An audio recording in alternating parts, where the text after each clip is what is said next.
Victoria Sterling was the perfect small-town librarian, innocent, pure, and saving herself for marriage. But when mysterious billionaire Nathan Cross arrives in Willowbrook with dark secrets, her carefully ordered world explodes into passion and danger. Hey there, romance lovers. Tonight, we dive into a world where every choice has a cost and every moment matters. Shall we step into it?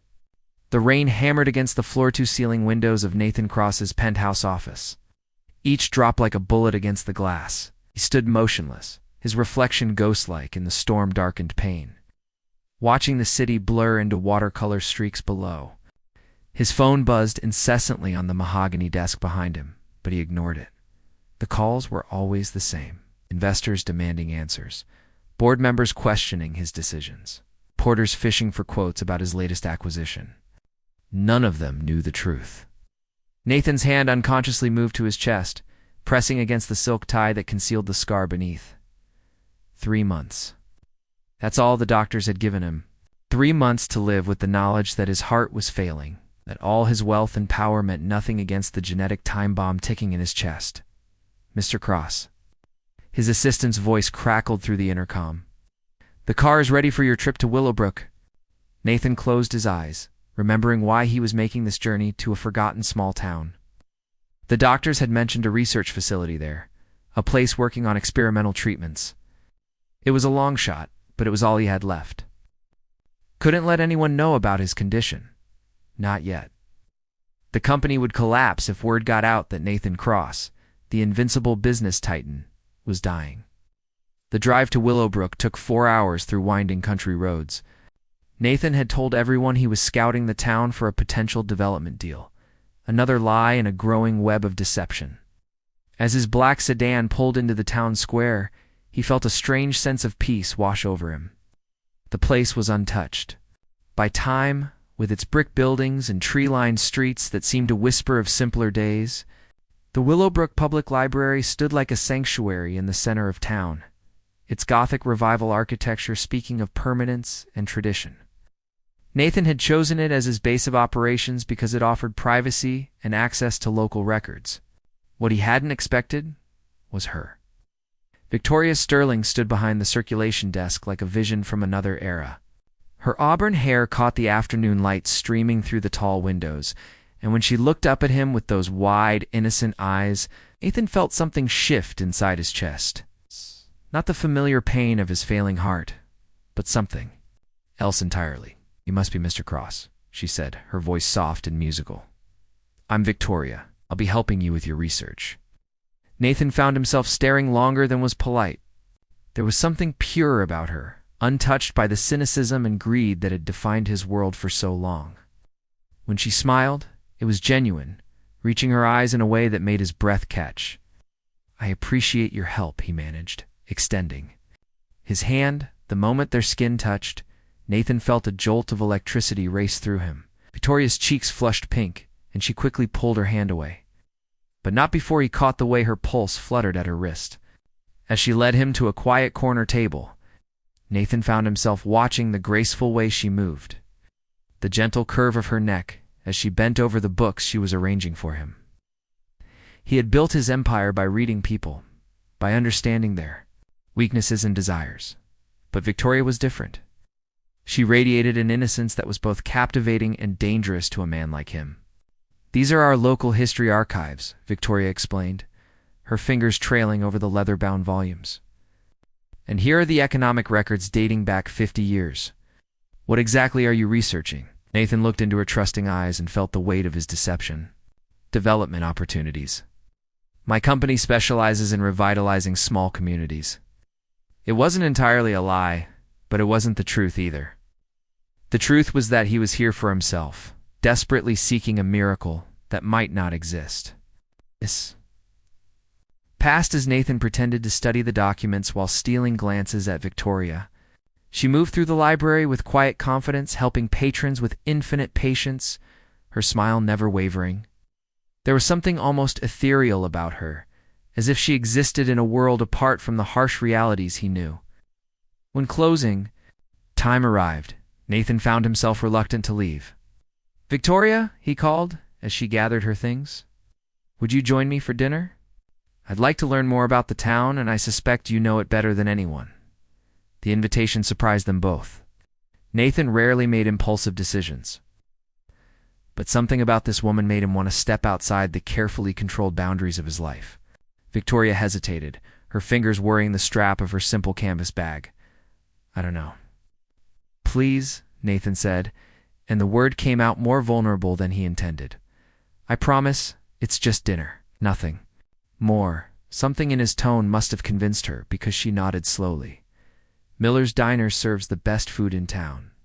As they walked through the quiet streets toward the diner, Nathan felt a strange sense of anticipation building in his chest. For the first time in months, he wasn't thinking about his diagnosis or his empire or the lies he told to keep his world from crumbling. He was thinking about the woman beside him and the way her presence seemed to quiet the storm that had been raging inside him since the day he learned he was dying. But what Victoria didn't know, what no one could know, was that Nathan Cross wasn't just another wealthy businessman passing through town. He was a man with nothing left to lose. That made him more dangerous than she could possibly imagine. The diner's warmth enveloped them like a cocoon, scent of coffee and fresh bread mixing with the soft murmur of evening conversations. Victoria slid into the red vinyl booth across from Nathan, her hands trembling slightly as she reached for the menu she knew by heart. She couldn't understand why this stranger affected her so profoundly, why his presence made her feel simultaneously safe and terrified. "You're nervous," Nathan observed, his green eyes studying her with an intensity that made her skin flush. "I don't usually have dinner with strangers," Victoria admitted, tucking a strand of hair behind her ear. "Especially not men from the city." Nathan leaned forward, his voice dropping to a whisper that sent shivers down her spine. "What if I told you I don't feel like a stranger when I'm with you?" The words hung between them, loaded with implications that Victoria wasn't sure she understood. She had read about moments like this in her romance novels, but experiencing the electric tension firsthand was overwhelming. Mrs. Miller approached their table with her usual warmth. Victoria noticed the curious glances from other diners. Word traveled fast in Willowbrook, and by tomorrow morning, everyone would know she'd had dinner with the mysterious businessman. "What can I get you folks?" Mrs. Miller asked, her eyes twinkling with matchmaker's intuition. "Whatever Victoria recommends," Nathan said, without looking at the menu, his gaze never leaving her face. After they ordered, an uncomfortable silence settled between them. Victoria fidgeted with her napkin, while Nathan seemed to be wrestling with some internal battle. "Tell me about your family," Nathan said suddenly. "Your parents, your dreams. What do you want from life?" Question caught Victoria off guard. "My parents own the flower shop downtown. They're good people, traditional. They raised me to believe in saving myself for the right person, for marriage." She blushed deeply. "I suppose that sounds old-fashioned to someone like you." Nathan's expression grew serious. "Someone like me? Sophisticated? Worldly? I'm sure you've had many relationships." "More than I care to count," Nathan admitted, his voice heavy with regret. "But none of them meant anything. They were transactions." "Victoria, business arrangements disguised as romance."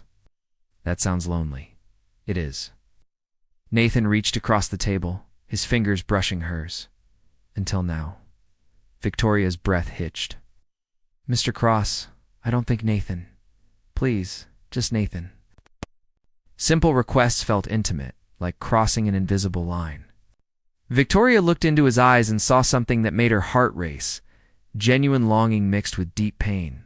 "What aren't you telling me, Nathan?" The question seemed to surprise him. For a moment his composure cracked, revealing vulnerability. Beneath his polished exterior, everyone has secrets, Victoria. Some are just darker than others. Their food arrived, but neither seemed interested in eating. The air between them crackled with unspoken desire and hidden truths. "I have a confession," Nathan said, his voice barely audible above the diner's ambient noise. "I didn't come to Willowbrook for business." Victoria's fork froze halfway to her mouth. "What? I'm dying." The words hit her like a physical blow. Nathan's face was a mask of controlled anguish, his hands clenched on the table. "The doctors gave me 3 months, maybe less." I came here because there's an experimental research facility outside town. I thought maybe—" He shook his head. "It doesn't matter now. Why are you telling me this?" Nathan's eyes burned with intensity. "Because in one day, you've made me feel more alive than I have in years. Because when I look at you, I see something pure and beautiful in a world that's shown me nothing but greed and corruption." Victoria's heart was pounding so hard she was sure the entire diner could hear it. "Nathan, I know what you're going to say, that we barely know each other, that I'm from a different world, that you're not the kind of woman who gets involved with men like me." Nathan's voice grew urgent. But what if none of that mattered? What if we only had a short time together, but it was real? More real than anything either of us has ever experienced? Victoria stared at him, her mind reeling. Everything about her upbringing, her values, her careful, controlled life screamed at her to run. But something deeper, something she'd never felt before, kept her frozen in place. "What are you asking me?" Nathan's hand covered hers completely, his thumb tracing circles on her skin that sent electricity shooting through her entire body. "Stay with me tonight." The request hung in the air like a challenge to everything Victoria believed about herself.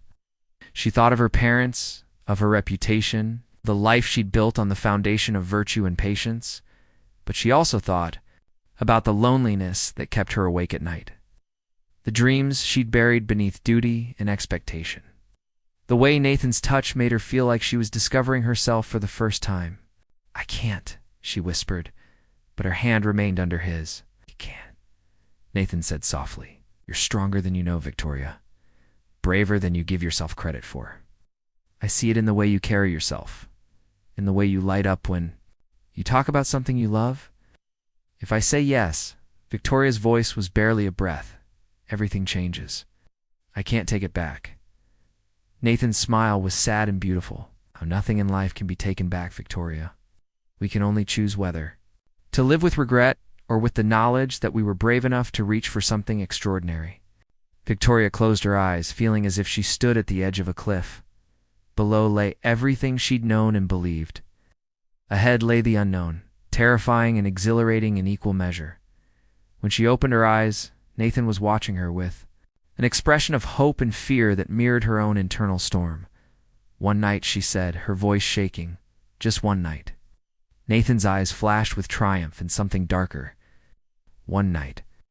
But as they left the diner together, Victoria couldn't shake the feeling that Nathan was still hiding something from her. Something that would change everything she thought she knew about the man who was about to become her first lover. The Willowbrook Inn stood like a monument to bygone elegance, its Victorian architecture casting long shadows in the moonlight. Victoria's heart hammered against her ribs as Nathan led her up the curved staircase to the second floor. Every step felt like a small betrayal of everything she'd been taught. Yet she couldn't bring herself to turn back. Nathan's suite was more luxurious than anything Victoria had ever seen.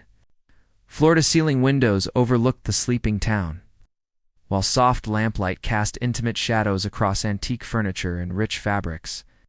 The space smelled of cedar and expensive cologne, distinctly masculine and overwhelming. "Victoria," Nathan's voice was gentle as he turned to face her. "We don't have to do anything you're not ready for." She stood frozen near the doorway, her conservative dress suddenly feeling like armor she was afraid to remove. I don't know. How to?" Nathan approached her slowly, as if she were a frightened animal that might bolt at any sudden movement. When he reached her, his hands cupped her face with infinite tenderness. "There's no rush, no expectations, just us." His lips brushed hers, soft and questioning. Victoria felt her knees weaken as heat pooled low in her belly, sensations she'd only read about suddenly blazing to life within her body. When he deepened the kiss, she melted against him, her hands fisting in the expensive fabric of his shirt. "Nathan," she breathed against his mouth, his name sounding foreign and thrilling. On her lips, his hands tangled in her hair, loosening the conservative style until auburn waves tumbled around her shoulders. "You're so beautiful," he murmured, his voice rough with desire.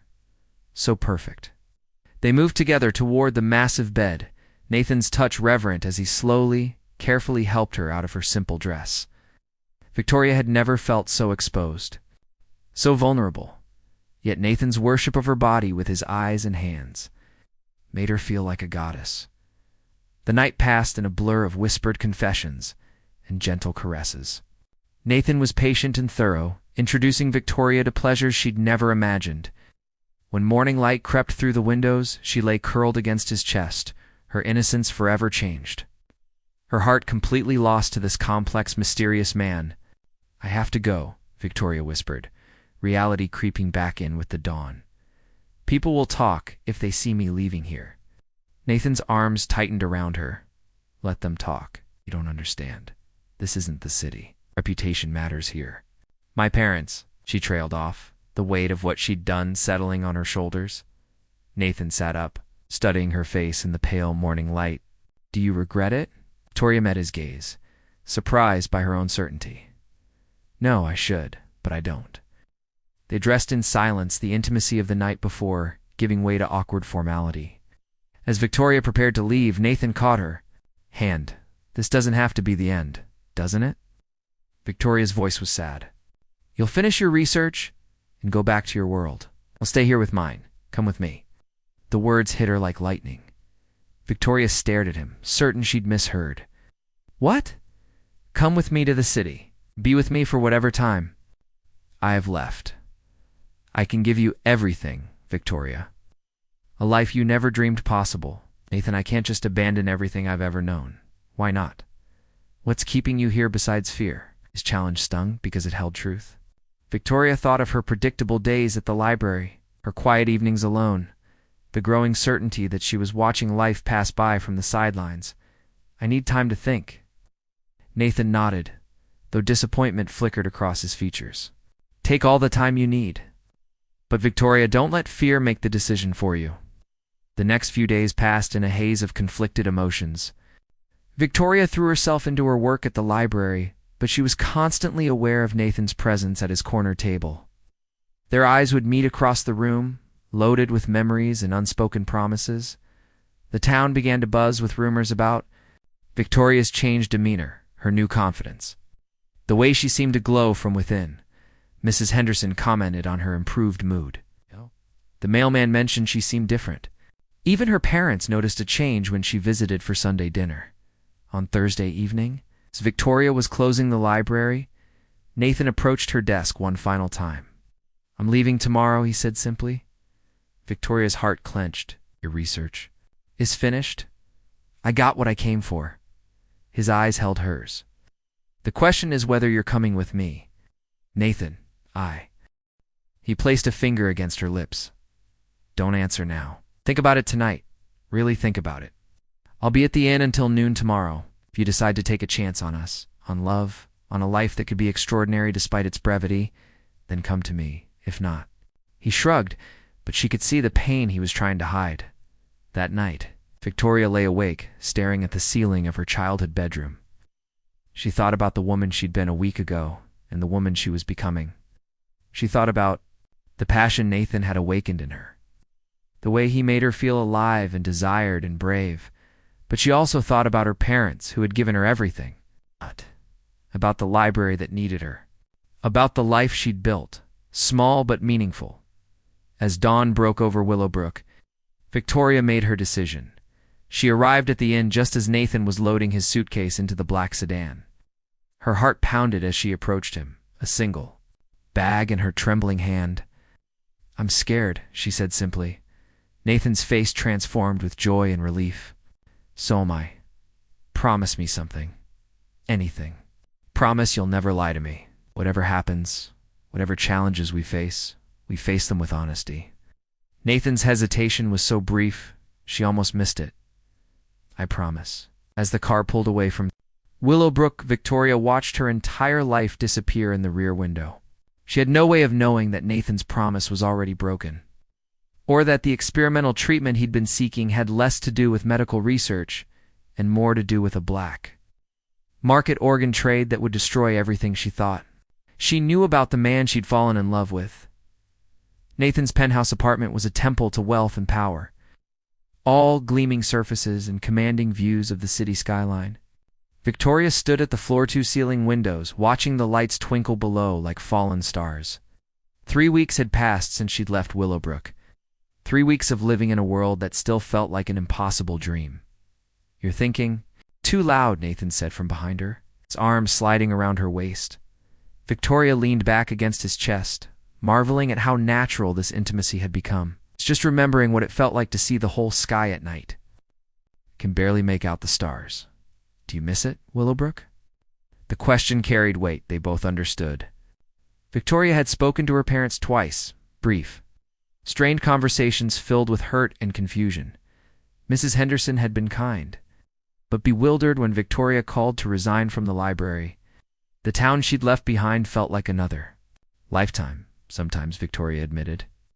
"But I don't miss the person I was there, a woman who was too afraid to take chances." Nathan's hold on her tightened. "I love the woman you've become." Over the past weeks, Victoria had indeed transformed. Nathan had taken her shopping, introducing her to designer clothes that hugged her curves and made her feel powerful. He'd shown her restaurants where meals cost more than her old monthly, salary theaters where the seats were reserved for society's elite. She'd attended charity galas on his arm, learning to navigate conversations with people who measured worth in stock portfolios and real estate holdings. But it was the quiet moments she treasured most. Nathan reading to her from classic novels while she curled against his side. Him teaching her to appreciate fine wine and art. The way he looked at her like she was the most precious thing in his world. "Oh. Victoria, there's something I need to tell you," Nathan said, his voice suddenly tense. She turned in his arms, immediately alert to the change in his tone. "What is it?" "Doctors want to try an experimental procedure. It's risky, but it could give us more time together." Victoria's heart leaped with hope. "That's wonderful news. When tomorrow night?"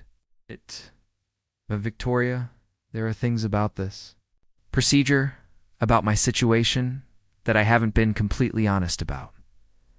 A chill ran down Victoria's spine. "What kind of things?" Nathan released her, running his hands through his hair in a gesture she'd learned meant he was struggling with. "Something difficult. The treatment isn't exactly FDA approved. It requires certain arrangements, certain connections that exist outside normal medical channels." "I don't understand." Nathan walked to his desk, pulling out a thick manila folder. "The facility that's going to perform the procedure specializes in organ transplants for people who can't wait for traditional donor lists." Victoria's blood turned to ice. "Nathan, please tell me you're not saying what I think you're saying. It's not what you think. The donors are compensated. Very well compensated.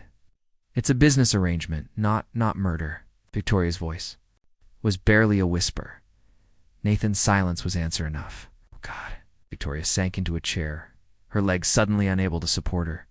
"The people in Willowbrook, the research you were doing. You weren't looking for treatment options, were you?" Nathan's face was a mask of anguish. "Victoria, please let me explain." "Explain what?" "That you've been lying to me from the moment we met.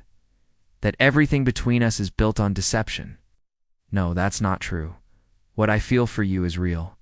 More real than anything I've ever experienced." Victoria stood up abruptly, backing away from him. "How can I believe anything you say? You lied about why you came to town? You lied about your business? What else have you lied about?" "I was desperate," Nathan said, his voice breaking. "You don't understand what it's like to face death when you're not ready, to know that all your wealth and power mean nothing. When the doctors told me about this option, I took it because I was a coward who couldn't accept his fate." "And Willowbrook? What was Willowbrook really about?" Nathan's hesitation told her everything she needed to know before he spoke. They needed someone with a rare blood type, someone healthy, young, isolated. "The research I was doing wasn't about the town's development potential. It was about finding potential donors." Victoria felt like the world was tilting beneath her feet. "Someone like me. First, yes, but then I met you, and everything changed. I couldn't go through with it. I fell in love with you, Victoria. Real love, not the twisted transaction it was supposed to be. So instead you convinced me to fall in love with you and follow you to the city." Victoria's voice was deadly quiet. What was the plan, Nathan? Seduce me? Make me trust you completely? Then what, drug me? Have me disappear? It was never going to be you. I swear to God, Victoria, from the moment I kissed you, it was never going to be you, but it was going to be someone. Someone else's daughter, someone else's innocent small-town girl who trusted the wrong man. Nathan reached for her, but Victoria stepped back sharply. Don't touch me, Victoria, please. I know how this looks, but you have to understand, I understand perfectly. I understand that the man I gave everything to, the man I left my entire life for, is a monster. I'm dying. Nathan's composure finally cracked. I'm 32 years old and I'm dying. And yes, I was willing to do terrible things to survive. But I'm not that man anymore. You changed me. You made me want to be better. Not better enough to call off your arrangements. Nathan's silence confirmed her worst fears. The procedure is tomorrow night, Victoria said, the pieces falling into place. Who is it, Nathan? Who's going to die so you can live? Her name is Sarah. She's 18, from a small town in Montana. She thinks she's coming to the city for a modeling audition. Victoria closed her eyes, seeing herself in this unknown girl. Young, naive, trusting. And you're going to let this happen. I don't have a choice. There's always a choice. You taught me that, remember? You said we could choose whether to live with regret or with the knowledge that we were brave enough to reach for something extraordinary. Nathan flinched as his own words were thrown back at him. This is different. No, it's not. This is exactly the same. You're choosing your life over hers, your comfort over doing what's right. Victoria walked to the bedroom they'd shared, her hands shaking as she began throwing her few belongings into the bag she'd brought from Willowbrook. Where are you going? Nathan's voice was desperate. Away from you, away from this. She turned. To face him one last time, I'm going to save Sarah, Nathan. I'm going to find her and warn her and make sure she gets home safely. You can't. You don't understand the people involved in this. They'll kill you if you interfere. Victoria's laugh was bitter. So you're threatening me now? How perfect. I'm not threatening you. I'm trying to protect you. These people don't leave loose ends, Victoria. If you try to stop this, you'll be signing your own death warrant. Maybe that's a risk I'm willing to take. Nathan grabbed her arm as she tried to pass him. I won't let you destroy yourself for some misguided sense of justice. Let me go, Nathan. Well, the lead man said conversationally, this is awkward. Mr. Cross, you've put us in a difficult position. We have a surgery scheduled, a surgical team standing by, and no donor. He gestured to one of his companions who stepped forward. With a syringe. Fortunately, your girlfriend appears to be young and healthy. No. Nathan raised his gun toward the men. Can't have her, Mr. Cross. Be reasonable. You're dying anyway. At least this way your death serves a purpose. What? Victoria stared at Nathan in confusion. The man smiled coldly. Oh, he didn't tell you? Mr. Cross isn't the recipient, my dear. He's the broker. He finds donors for our wealthy clients who can't be bothered with waiting lists. His payment is supposed to be his own eventual transplant, but he's proven unreliable. Victoria's world shifted again. Nathan. Nathan's face was a mask of shame and anguish.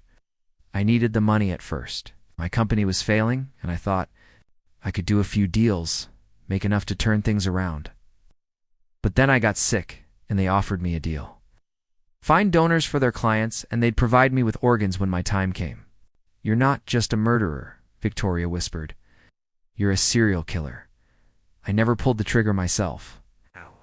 I never held the scalpel. You delivered the victims. Nathan's hand shook violently. I know what I am, Victoria. I know what I've become. But I love you. That part was real.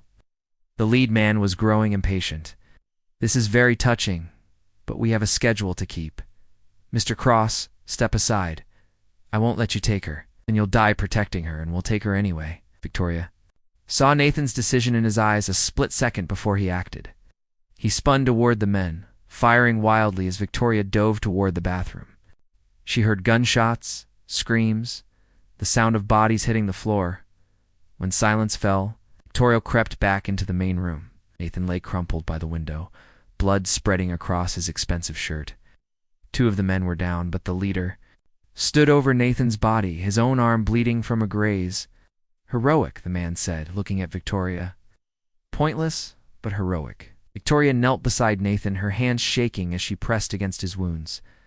His eyes were already growing dim, but he managed to focus on her face.